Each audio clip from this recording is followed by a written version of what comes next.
Welcome to AstroEnergy with Astrologer Angel Shelley Overton.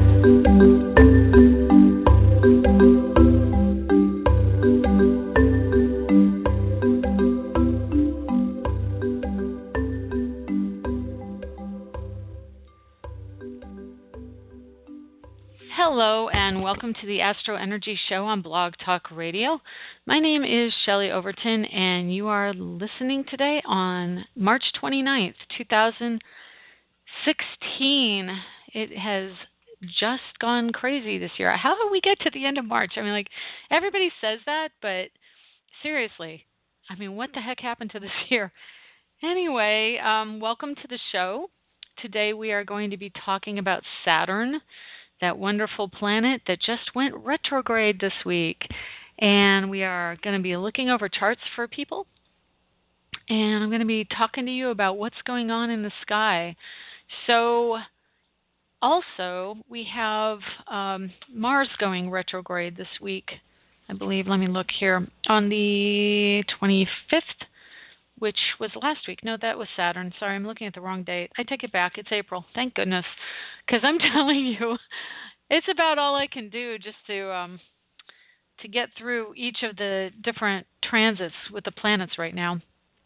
Mercury is in Aries now, and that's pretty intense for me. I've kind of got a little bit of a headache going on today because Mercury, every time Mercury does something intense, I feel it. It's like, it's almost as if I'm getting intense wavelength signals through my head, like a radio tower, which is really what it's like. And I mean, that's what it's like with the energy, because the energy, mercurial energy, transmits to your brain very quickly, and it is electrical. And guess what? It's within 4 degrees of Uranus right now as we speak.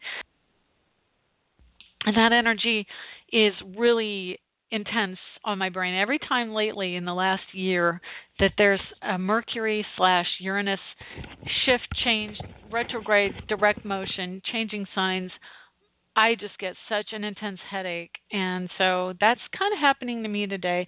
It's a lot of it right now is stress. You know, like I have this thing I do when I start to get a little tense, I'll crack my neck and I'll just turn my head and try and crack it. And then I keep doing that a lot. So I've got a little kink in my neck from all of that.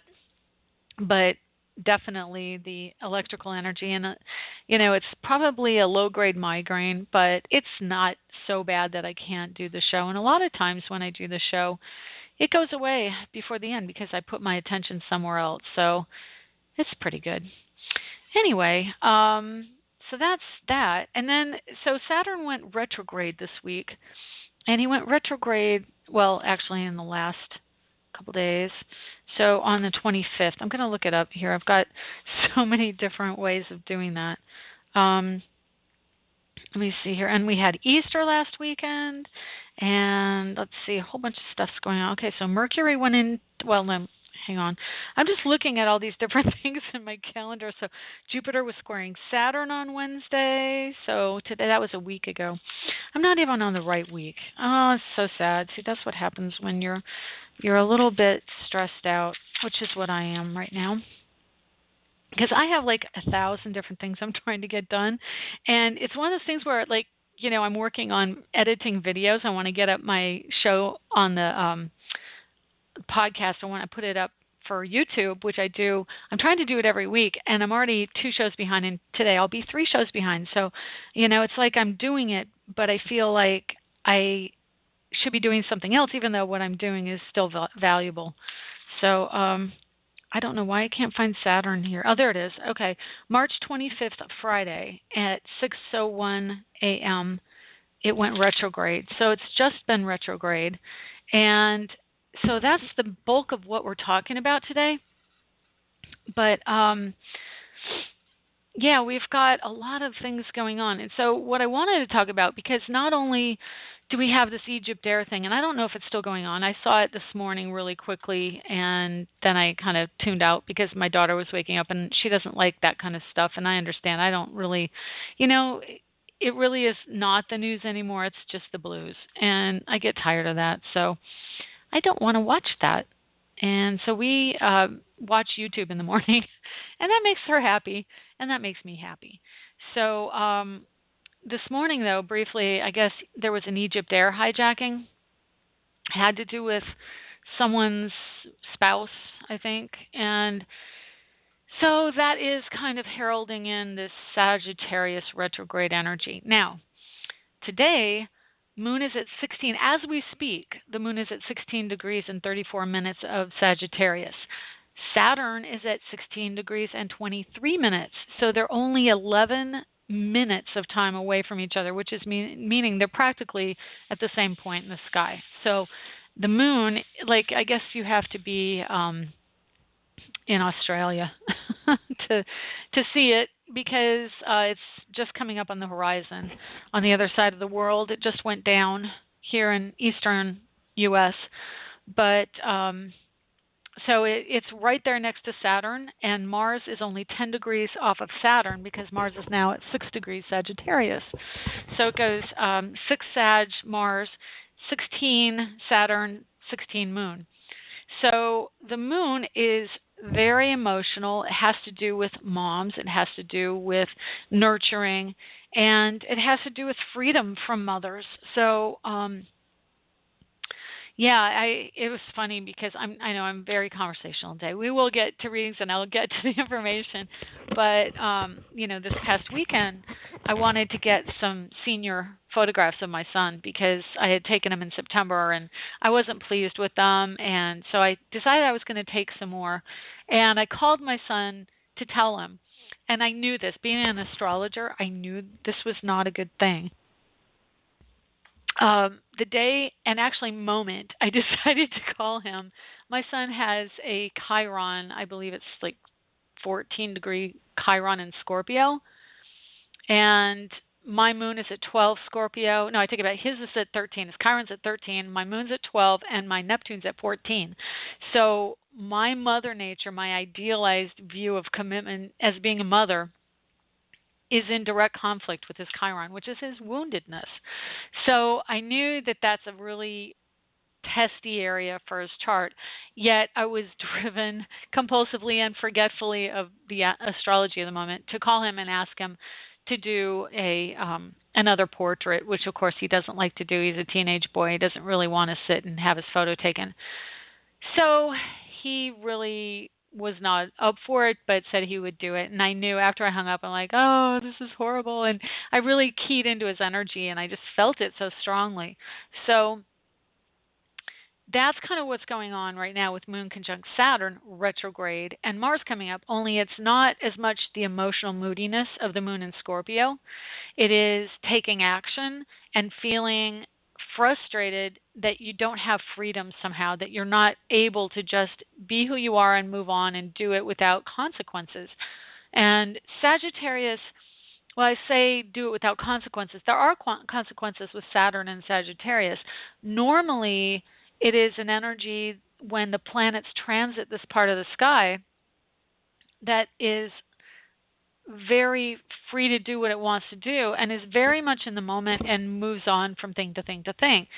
So that's its nature.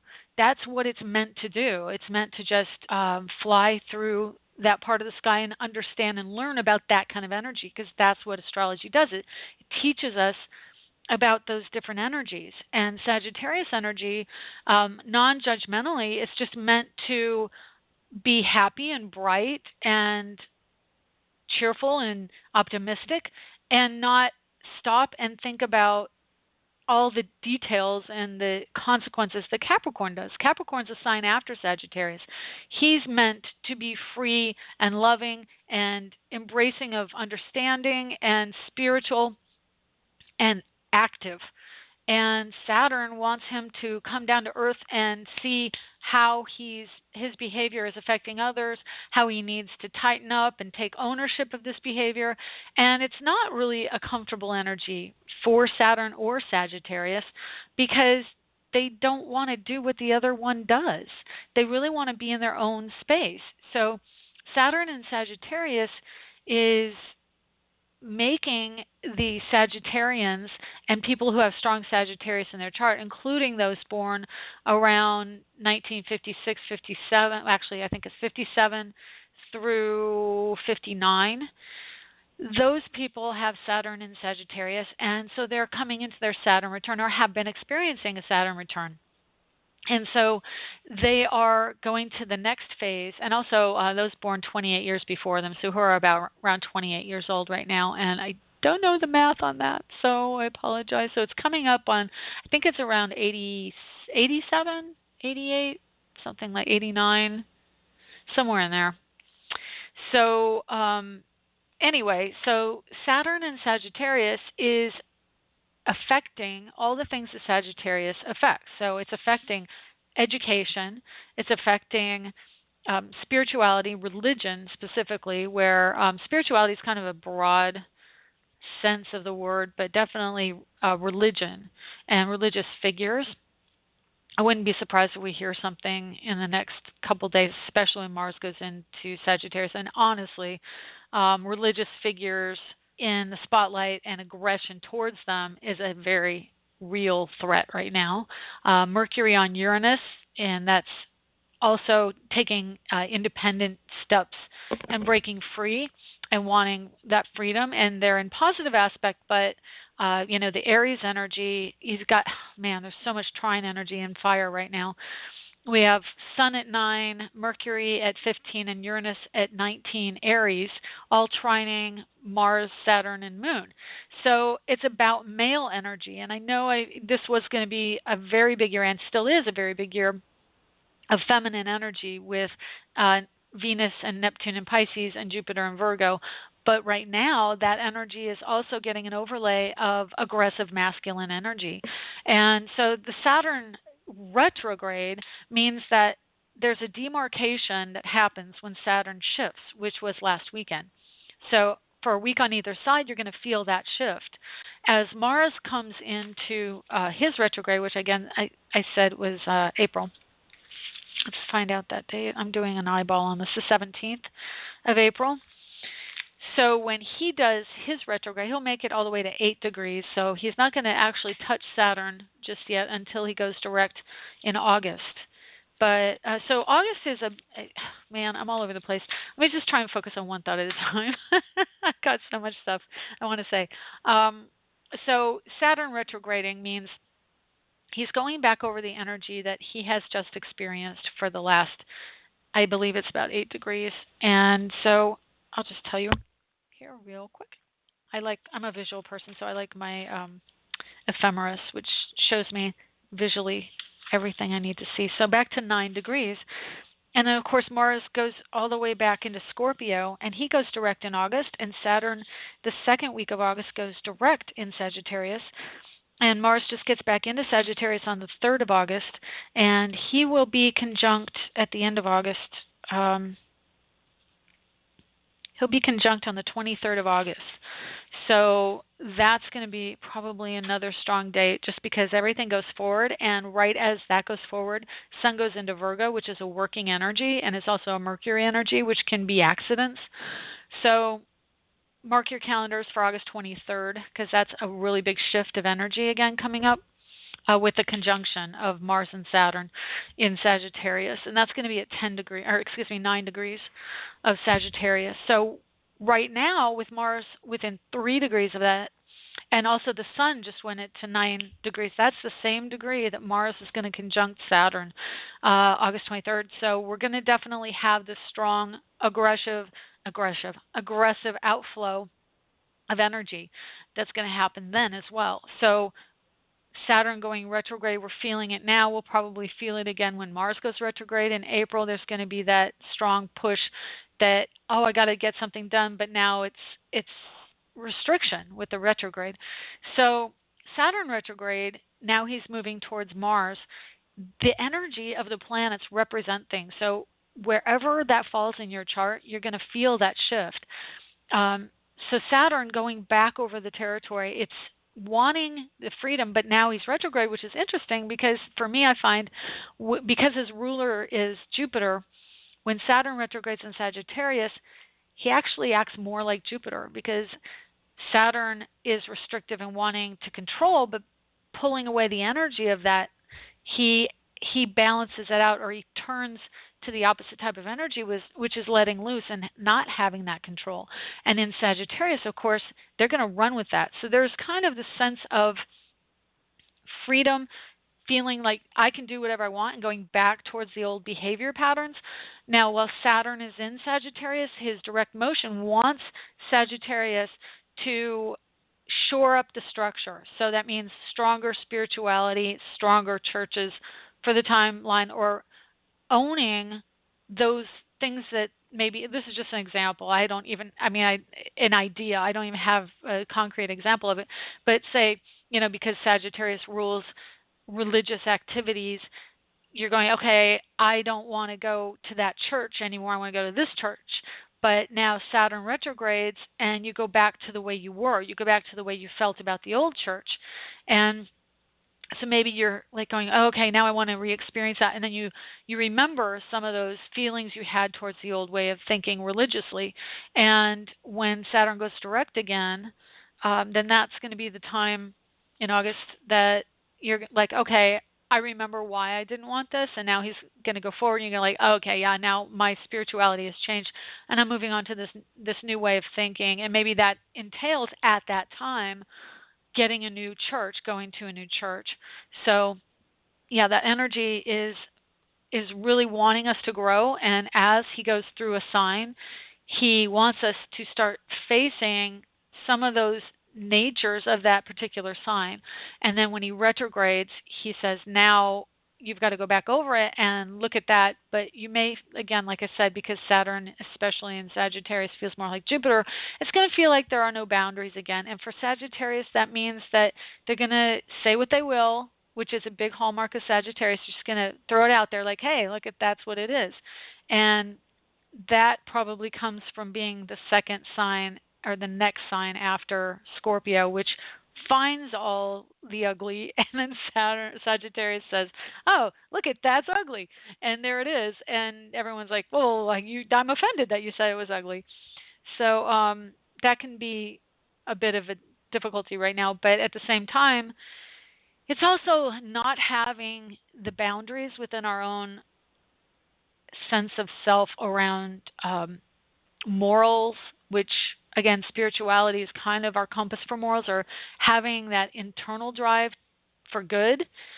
When Saturn goes back, we're going to really question that. And Sagittarius, because of the freedom aspect, just says, yeah, I don't care. They're just going to throw it out there. So this time, we're going to start seeing those behaviors that are not really societally accepted or civilized in certain ways, or ethical, because we're going back over the old actions, the old ways of just like not really caring and just going for the spirituality and the interest in learning. So it's also going to affect education.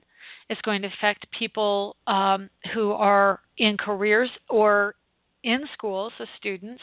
It's airlines, it's long distance travel, it's foreigners. It's, I say this so much, but again, repetition helps you understand. So I apologize. I also repeat myself because there are new listeners to the show who may not know some of these things. So I listen to podcasts and they repeat and repeat and repeat. I'm like, I know.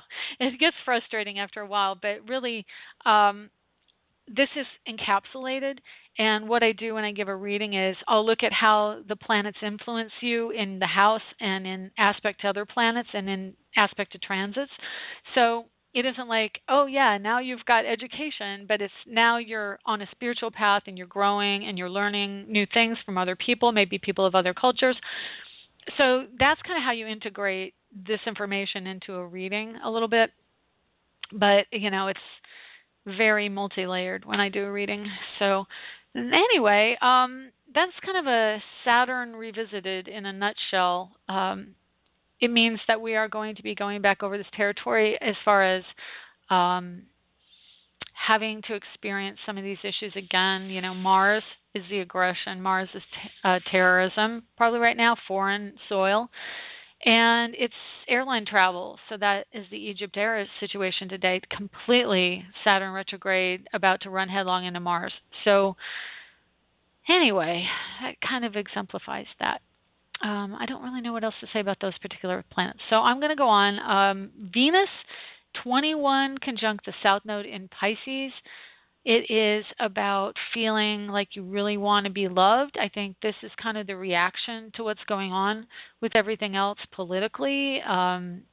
Physically, I know I've definitely been feeling that time to withdraw and wanting to just cocoon a little bit with Venus just past Neptune in Pisces. Again, Pisces is daydreamy and idealized. That's really what it is, I think, in a nutshell. If you have to say, okay, what's Neptune represent in Pisces? It's idealization. And because it connects to spirit on the other side, and we channel a lot of information from spirit during Neptune Pisces times, which gives us that quote-unquote psychic ability. This is a time where we want to connect more to the other side as a grounding, and that's what Jupiter in Virgo is going to do. Jupiter, spirituality, and Virgo, grounding. Of course, he's retrograde, and he's also direct squaring Saturn. So he's in 15 degrees Virgo retrograde, and Saturn's at 16, which means that we have this clash of ideology. Again, it's just want to take action, don't want to think about it. And Virgo says, no, you got to pay attention to details. This is a very strong time for Virgos and a very strong time for Sagittarians, and I would say probably Aries and Capricorn, because everything in the chart today is either in Aries, Pisces, Capricorn, Sagittarius, or Virgo. And that's not including any asteroids. That's all. And it is including Chiron. That's the one asteroid it includes because it's also in Pisces. So we have energies of growth and learning, understanding spirituality, masculine and feminine. And these are the energies we're dealing with. So anyway, I hope that helps your clear understanding of what's going on in the sky right now. And let's see what time we have. 11:22. So I'm going to take a couple calls. And let me just try and rearrange my desktop a little bit so I can get to my cards. I have little desktop index cards that pop up on my computer program that I can get to people quickly. So we have 773. Hi, 773. Who's this and how are you? Hello. Hello. Hi. You're Oh, on. hi. I didn't know you were speaking to me. How are you? Oh, good. Are you 773? Yes, 773 in Chicago. Awesome. Hi, what's your name? Shire. Shire. Wow, that's a unique name. That's a pretty name, too. Sorry, no offense. That's pretty. No, that's okay. Thank you. So, let me, how do you spell that? SHIAIR. Okay, wonderful. And do you want to give me your birth time? Oh, yes. It is February 2nd, Okay. 1966. Okay. And in time? Chicago at 1:53 a.m. Okay. 1:50. Oh, hang on. My computer's acting funky again. February 2nd, 1966, yes. You said? Yes. Okay, and one more time with the time you had. The time is 1:53 a.m. 53 a.m. Okay, great. All right, yeah, I've had a lot of computer stuff lately. I'm like so over the electronic stuff. I don't know if other people are, but boy, I am. Okay, so I must say before you begin that I have a lot of trepidation about this kind of thing. About I don't know which if you kind? want to talk about having someone look at my chart and tell me what they see. Okay.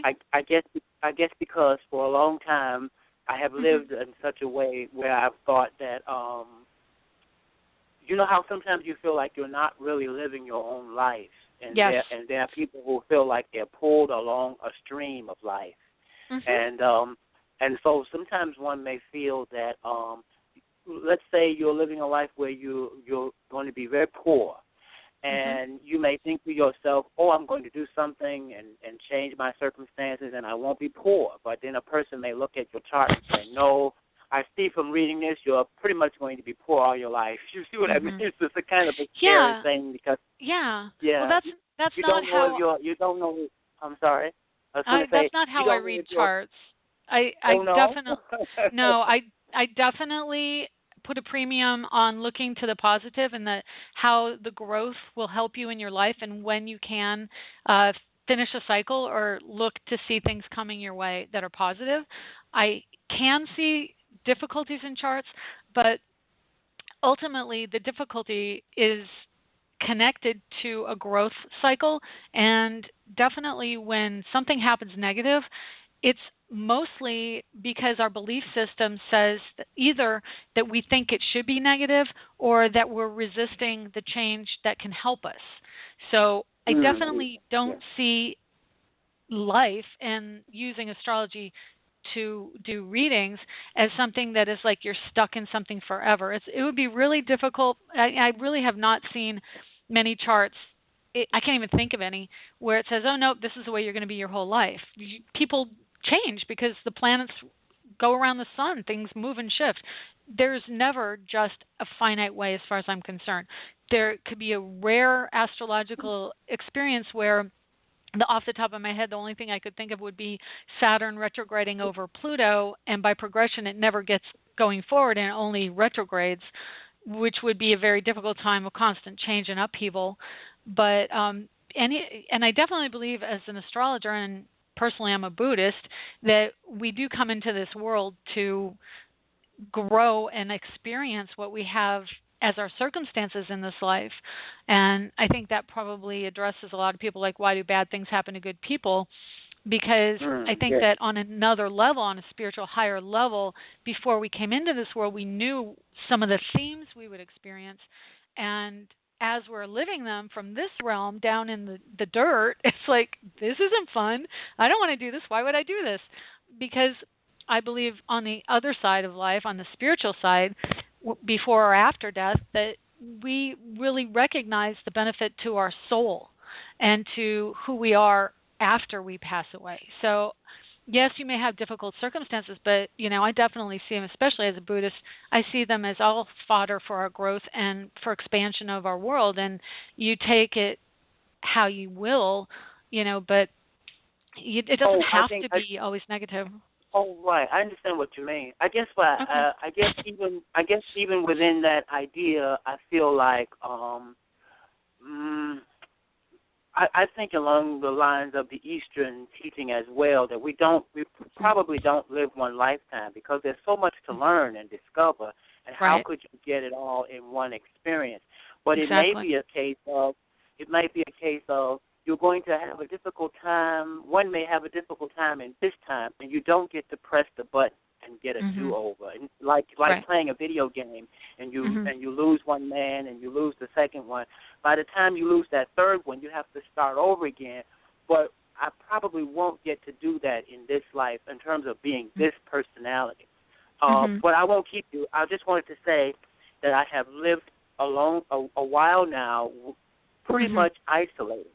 It's difficult for me to reach out I to see have that. friends, and Yeah. it's difficult for me. I'm pretty much on my own, and my hope is that I must do something to end that. But it seems like my best efforts are hampered by a kind Well, of let me repression. encourage you then, because I'm looking at your chart, and you have, and I understand this because I have some similar energy in my chart.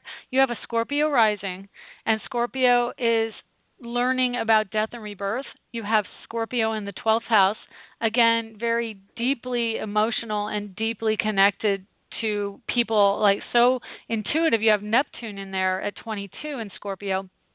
You feel everything. You have so few boundaries between people's emotions in your own life.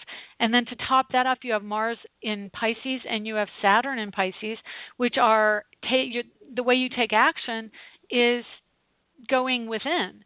And how you speak, you may not be able to speak your mind, but your Saturn in your house of home and family, you find safety around the home, and that's directly connected to one of your woundings in life, is feeling like you're not really understood on a spiritual, emotional, psychic level. Like, that's right there in your chart where you want to. And I can tell you right now, Neptune's going to be on your Saturn. He's moving closer, and Jupiter's up on Pluto Uranus. So what I'm seeing is definitely a shift, and it's a life or death kind of shift for you in your chart, but it doesn't have to be forever. What I'm saying is there's definitely some strong transitional energy in your chart, but Saturn's in your first house. So what's happening is you went through all this deep emotional stuff. Mars will go and trigger a little bit of that again, but it's all about identity, and it's about becoming who you are. And Saturn wants you to be free, wants you to play, but right now Neptune is definitely making you go within. And I can tell you, if you continue and go forward, right now over the summer it's going to be probably some of the most difficult emotional stuff you're going to go through in your life, but it's not going to last. And I can tell you by August it's going to free you up, because that's culmination. You've got a T square in your chart. Actually, you've got probably a Grand Cross with Jupiter as well. And it's right there hitting probably the hardest part of your life right now. And I want to encourage you. Pardon me? I must say that is, considering the life that I have had, that's a pretty scary thing to hear. I was under the impression that sometime in the 80s, like 81, 82, that was a very difficult time, and even in the 90s. But if I am yet to have another difficult time, no, you're wow. in the middle of it. No. Yes. You're misunderstanding. What I'm saying is, okay, so everything in your chart, the cross between your Virgo and Pisces planets and your Neptune and Scorpio, which you are over the worst of the Scorpio stuff for probably at least a couple of years, and even then it's going to be better for you because it's Jupiter, and Jupiter expands and adds a certain amount of freedom to where it goes. So it's going to be better in your 12th house. And you won't have Saturn hitting any of your Scorpio energy, which is really the Scorpio and the Saturn in Pisces, but even the Saturn in Pisces isn't as bad. Really, I'm trying to encourage you, because I hear that I hear that intensity in your voice. I hear how difficult it has been for you. I can understand it. I see it in your chart. But you have 3 planets in Aquarius, and that is a very optimistic energy for you. And Jupiter in Gemini. You have a charismatic side of you that people do want to be around. You've just decided to come into this life and learn some of these other lessons around family and around life purpose and your mission. You have a Pluto-Uranus conjunction, and right now, I mean, I'm telling you, because I was born 2 years before you, I get a year and a half before you, I get how intense this energy is right now, because Jupiter's right on that conjunction in your chart, and that's trying to give you the understanding that you are born for the purpose of what's going on right now. You're going to go through this so that you can help others in the future. Okay? You have a very strong mission for that. I've got chills all over for this. I just really want to encourage you that it is going to get better. It isn't forever. You have Neptune in Pisces for a reason right now, and Neptune is hitting all the people of our generation. I have Saturn in Pisces too, at the 0 degrees. So your Mars is right where my Saturn Pisces is, and that's saying wake up to your true psychic nature. You are a deep psychic person. I can tell you, we are not going to be ultimately going more towards the restrictive side, the harsh side of life. We are going through this because this is a huge change for the world. When Pluto gets to Aquarius, all bets are off. All this restrictive, angry, my way or the highway energy is going to shift to a more broad perspective. People are going to become more loving, and I can guarantee you that, because I see how Pluto cycles affect people, and it affects the masses. We were born under Uranus-Pluto conjunction. That's an energy of major shift back in the 60s, and we came in for that. We came in for a huge purpose. I mean, absolutely. So right now, just because... go ahead. But I was going to say, but do you think that the way the world is, even though we many of us are expecting, as you say, this change because the Piscean time is coming to a close, and the Aquarian time of understanding is opening, and yet look at what we're faced with, even in our country now, where people are still arguing about the Bible, still arguing about taking this book literally, and we have people like Donald Trump and hardly anything better on the other side with the Clintons and that same old. So one wonders, how can we go through 4 more years of either side of the same old, same old? Well, we're not going to go through 4 more years. I can tell you this is the culmination of it. This is the end of it. This is the worst of it, and it will absolutely transition and transmute. I can guarantee you the first 5 years of 2020s, that is about that shift. Because what happens is you get, like, and this is kind of a gross analogy, but when you have a pimple, you have bacteria under the surface, and you don't even know that you have that bacteria under the surface until it starts to get exposed, right? And I can tell you when you go to this is like silly, I know it's a silly analogy, but it's so true. When you go for a facial, it pulls out all the gross stuff under the skin, and it brings it out. And that's what we're seeing. We're seeing the gross stuff that was hidden under the skin to clear the skin. And that's our country. That's our world. It's coming out because it was already there. We just didn't see it. That's what Saturn and Scorpio did. It said, oh, it's here. You've got to see it. And what gets Saturn and Sagittarius says, there it is. It's ugly. Look at it. Okay? And now that we look at it, what we're going to do when Saturn gets to Capricorn in 2018 is we're going to have to own it. That's when we own it. Okay? And that's when, no, you cannot pretend that this isn't happening. Saturn and Scorpio says, you know, it's hidden. I'm going to go look for it. So we did that. We went and found the grunge, and then guess what? It came out now. And then we're going to own it when Saturn goes into Capricorn. And just about the time Saturn goes into Capricorn, Pluto's at the end degrees of Capricorn, so it's going to be boom. It's like, no, this is our shit. I'm sorry, but this is it. This is it. And we're seeing it. But it's going to be washed away because when Pluto goes into Aquarius, that is the sign of humanitarianism. And it's a sign of, I mean, it rules astrology, it rules inventors, it rules the internet, it rules gays and lesbians, it rules the unusual, the unique. That's what it rules. And Pluto's going to say, hey, we're going to go in here and now we're going to experience this energy. So it is not going to stay the same. It is ugly now. And I do believe our cycles, you know, you've got to remember, as we live, people are born every single day. There are people coming and growing up every single day. The only reason we experience this is because we keep passing it down to the next generation. But I can guarantee you all the kids born with Neptune and Uranus and Aquarius and in Pisces, they're awakening. You know, the people born in the late 80s, all those years, they're adults now. They're going to start coming up, and you already see it. Personally, I mean, I'm very passionate about this because personally I see it coming up already, you know, with all the singers coming out that are giving out such positivity like Taylor Swift or, you know, I mean, yes, you have the ones that are ugly, but you have both sides everywhere. It's everywhere. I mean, we have it within us.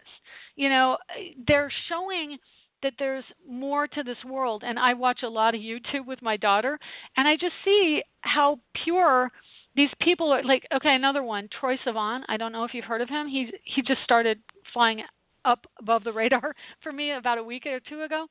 He is a young man from Australia. He was born in South Africa. Of course, we all know South Africa has had their issues, but he just talks such positivity, and, you know, he's a very humble, down-to-earth person with a growing amount of fame. People are coming up as we live life. The old guard is dying, the new guard is growing, and we are not going to be living the same thing. Go ahead.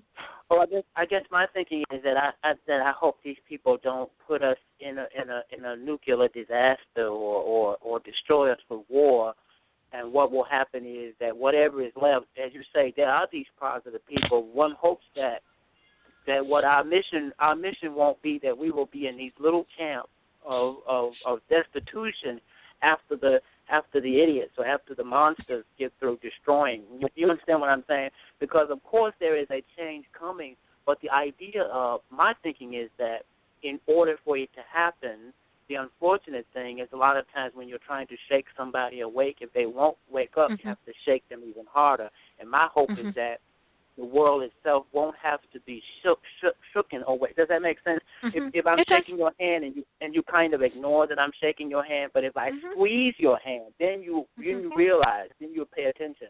9/11 was like, pay attention, people. And so I'm hoping we don't need something bigger than that to make people awaken and pay attention. Well, I think that people, I think that there are many people awake. I think that the difference between the old and the new is that the old feels it, number one, acts out of ego, and the ego has to make everybody agree with them. And the new energy coming in, and probably part of the superficial problem is that the new energy is very understanding of living the experience.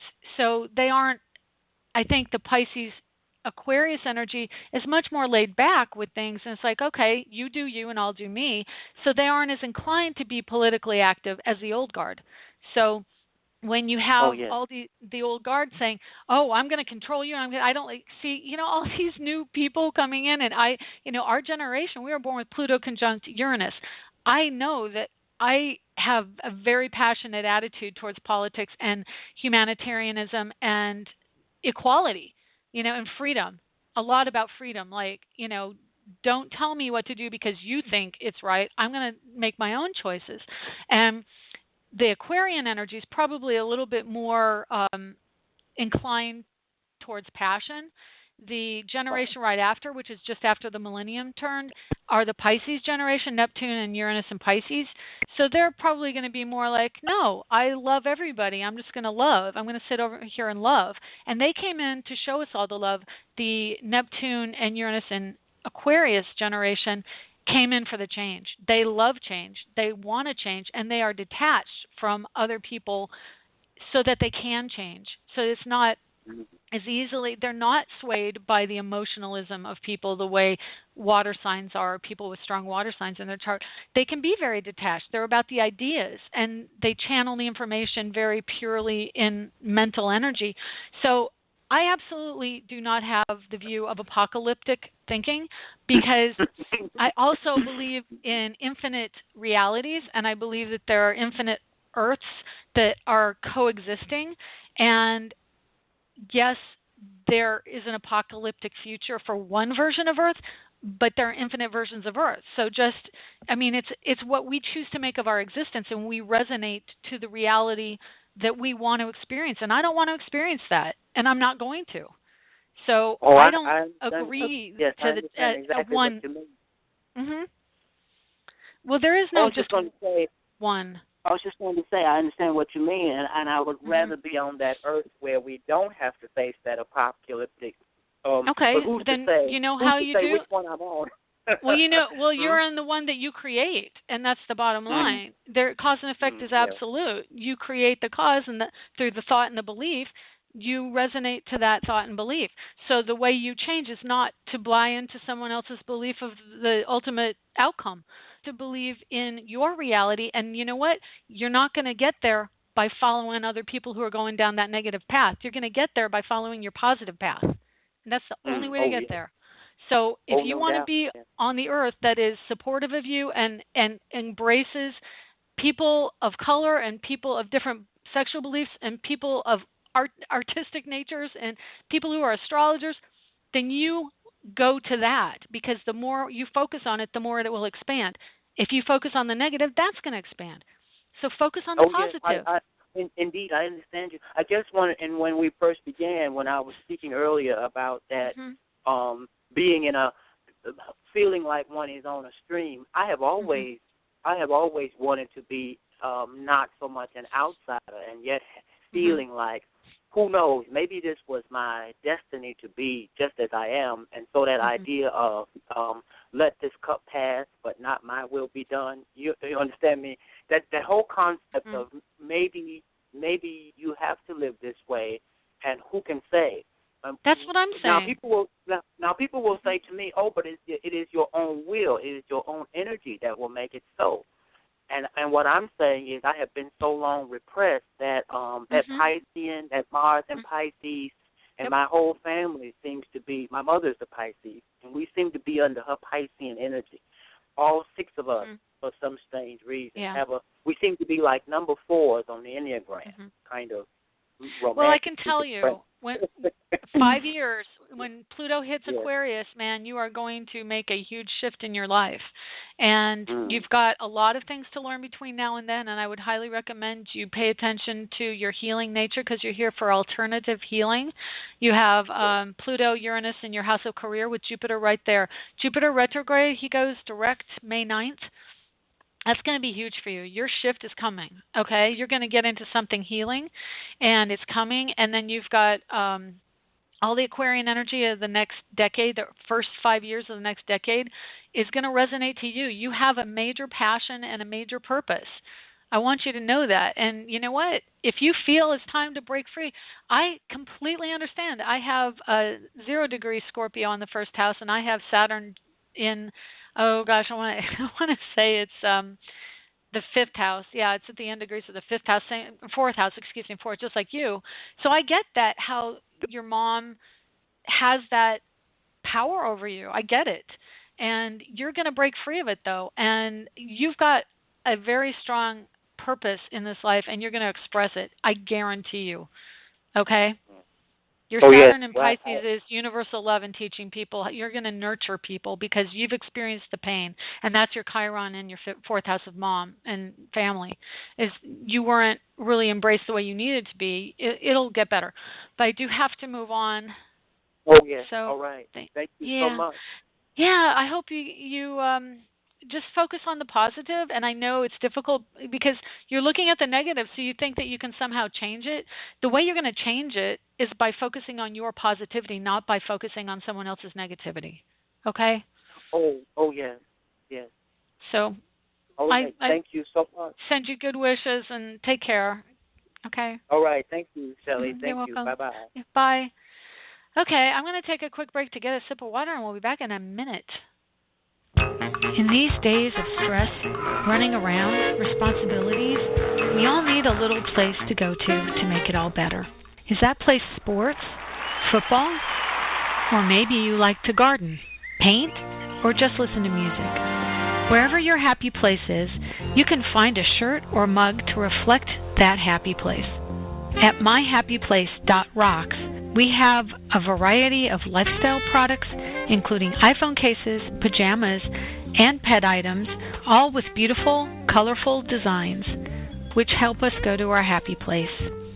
Stop by on the web for great gift ideas for others and yourself. myhappyplace.rocks. Lenny Pickett appears courtesy of Random Act Records. Check them out at randomactrecords.com.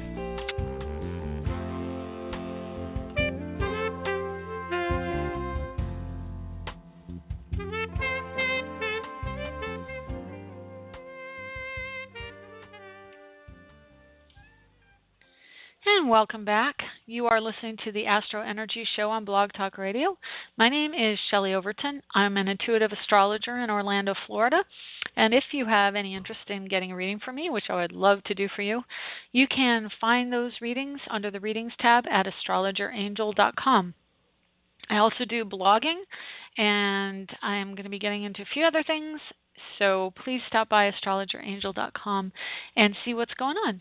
So let's take another caller, 207. Hi, 207. Who's this? Good morning, Shelley. This is Tom in northern Maine. Hi, Tom in northern Maine. What's going on in your world today? Well, I haven't called your show in about 6 months, so yeah. I thought it's to break the ice. Yeah. I'm doing a lot of, I'll give you my birthday first. Oh, I've got it. January. It's January 27, 1959. I got it. Yeah, good deal. Hey, thank you. I'm doing a lot of ascension work lately, trying to clean up my karma, and the hardest thing I'm having is open my heart chakra. Okay. I'm having no luck with that. I do meditation tapes and astral projection tapes at night, and I'm trying to really clean my mind and my spirit up. And like I said, working on my karma, that was the easiest thing, and forgiving everybody, that was easy. Wow, well, good for you.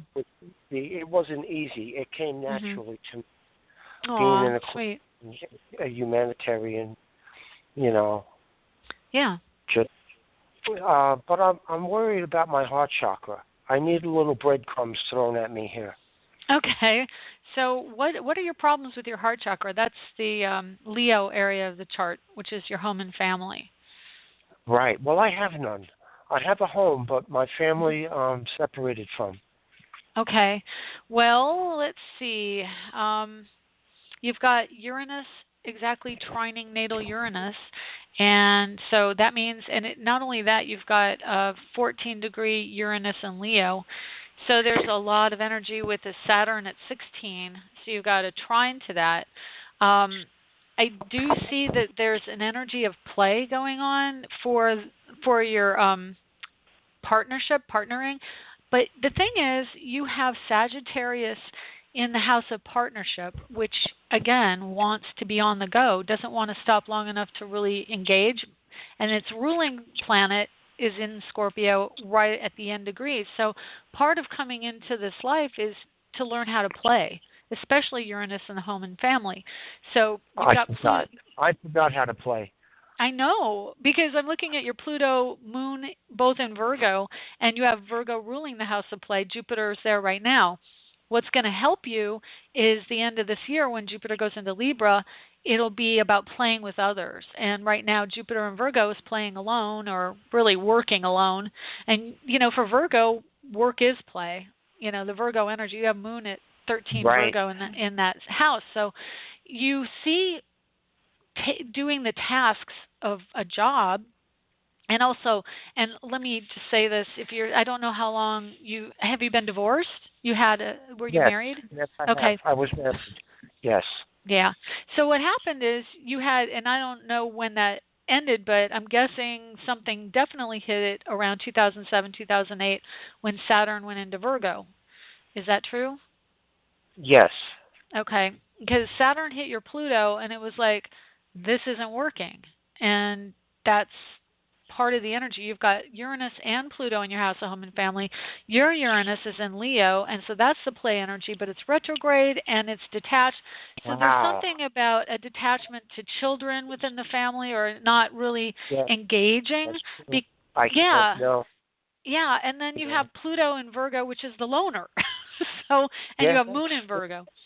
Yeah, that's right. So this energy, you hit that on the head. Yeah, you were really detached from family, probably because you were out doing the work thing, which guys do. That's what they do. That's part of their biological makeup, is to go earn some money to support. Yeah. And you have it in your chart right there, and then you had Saturn go over that area going, this isn't working, because it's the structure. It's not structurally sound anymore. And Pluto wants to get to the heart of what's going on. So you probably saw what was going on as, I'm giving everything I can give. I can't give anymore. I'm doing for you. I'm working. Isn't that what you want? You want these nice things, or I'm doing all this. And then Jupiter went in and said, no. What's the spirituality of it? Do you. You need to find you. You've lost you, because... Virgos are well, you're not a Virgo, you're an Aquarius, but your energy in the home and family and the connectedness, because the fifth house relates to people. You have Virgo beginning that house, and it is the hermit of the zodiac. So you're like, I don't really feel like, I'm very shy to begin with, to get to know people, and then I'm going to get to know, and then you're going to get to know them a little bit more. Yeah, I'm an Pardon introvert. Me? Yeah. I'm an introvert. Yeah, you've got you got the scientist at the top of your chart, which is your career. So you get your sun in Aquarius, you got Chiron in Aquarius, and then you have Venus in Aquarius. So there's a detachment that you express through more scientific ways of thinking. And you would be good at astrology because you have that Aquarian connection to it, and it's up in your career house. So if you studied astrology, the logic of astrology, I see that symbol means this, and it's going there, so that means this is going to happen. It's a logic progressive kind of thing.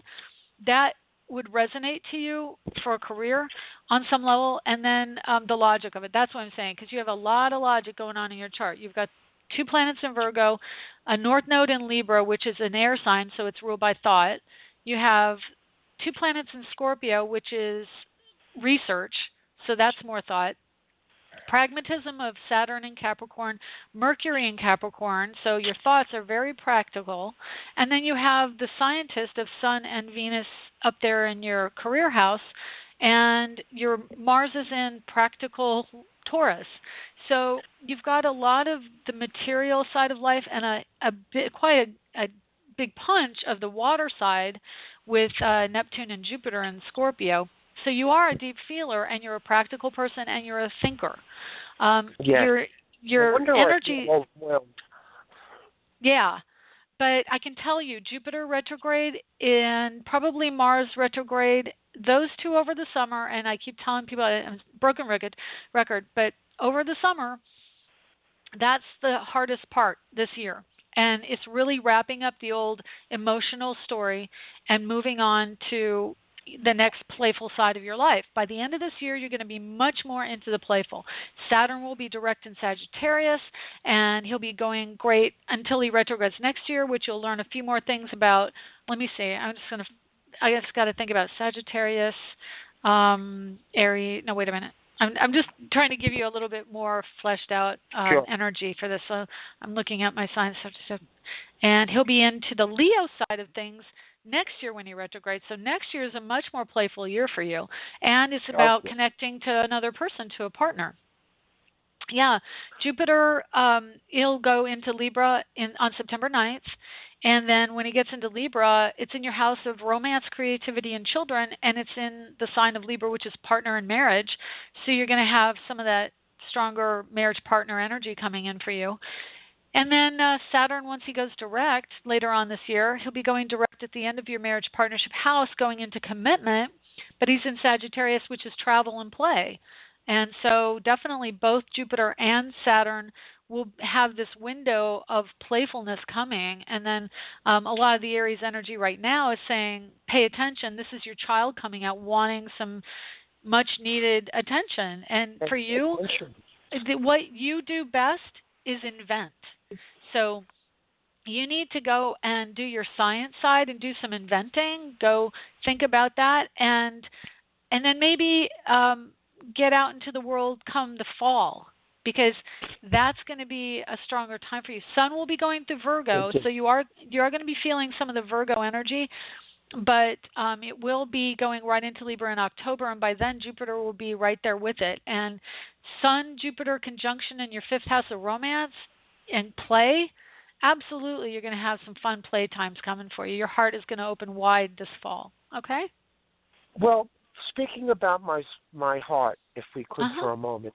Sure. I had met somebody who we get along fantastically. We have so much in common, and we're both into the ascension.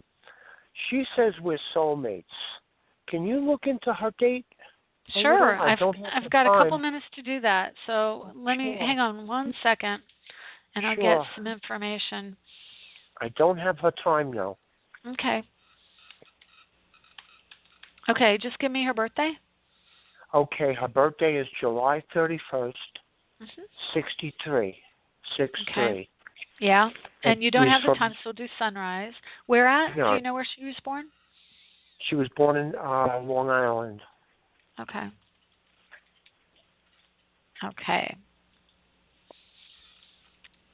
I'm sorry, it got rid of that year. You said July, what July 3rd? July 31st. 31st, okay. Oh, yeah. Yes. Yeah, definitely a little Leo energy going on for her. Hang on. Okay.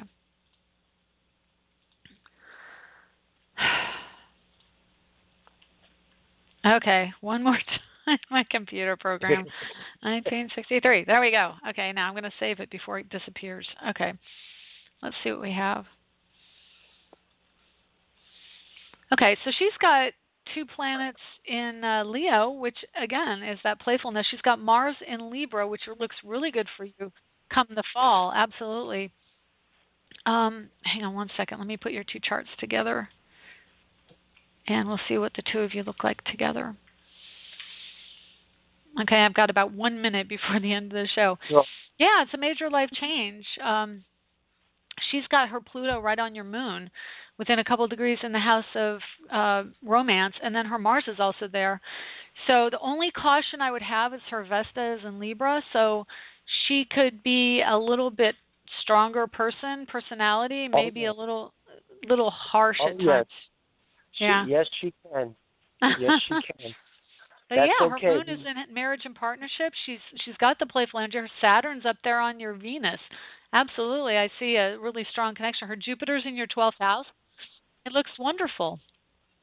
Wow. So, yeah, I'm at the end of the show, but call back and yes. we'll try and get you earlier in the show. We can look into it a little bit more, okay? Or you're welcome to get reading. I put you to follow again. Okay. Well, take care, Tom. Thank you, Shelley, very much. You have a blessed week. You too. Bye-bye. Thanks for the call. Bye. Okay, that's the show for the week. See you next week. Bye. Take care. Don't let the energies get to you. Think positively.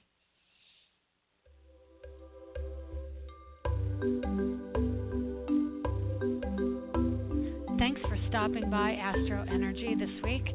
If you would like to get a hold of Shelley Overton, you can get her at astrologerangel.com, on Facebook at AstroEnergy or Astrologer Angel. The music was provided by Kevin MacLeod at incompetech.com with additional music by Ironwood Rain. Check them out on the net at Ironwood Rain.